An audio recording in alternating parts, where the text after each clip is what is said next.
Every Sunday, all the duchies come together to celebrate a ceremony at the castle of Lord Bohemond de Bastogne.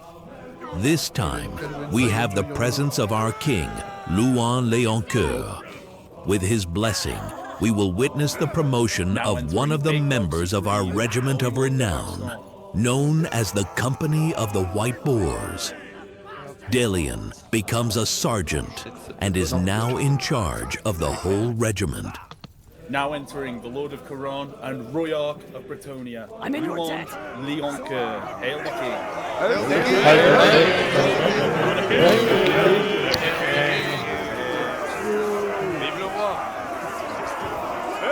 Vive le roi. Vive le roi. Delian, step forward.